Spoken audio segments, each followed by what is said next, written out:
SES is serious about the safety and the cleanliness of our buildings. That's why we're introducing new and improved cleaning protocols in our school buildings and central office locations to combat the spread of COVID-19. Common areas like conference rooms, hallways, and stairwells will be cleaned and disinfected 4 times a day. That includes sanitizing counters, handrails, and doors. Floors will be swept, vacuumed, and mopped. Restrooms will be cleaned and sanitized 4 times a day. We'll also be discarding trash and replenishing all supplies before they empty. This includes tissue, paper towels, hand soap, and sanitizer. Additionally, reporting protocols have been set in place to address broken or inoperable restroom fixtures or dispensers.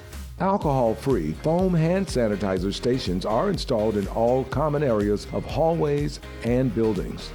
We're also adding social distancing markings to the exterior and interior of our buildings. Transparent barriers are installed in the lobby counter areas and public-facing areas.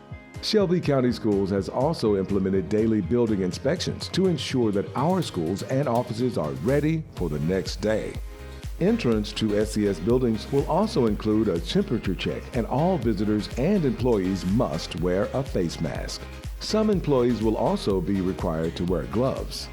You'll also notice signage at the entrances and common areas about visitor guidelines, masks, and safe social distancing practices. We are stronger together. Coronavirus will not defeat us. We are 901.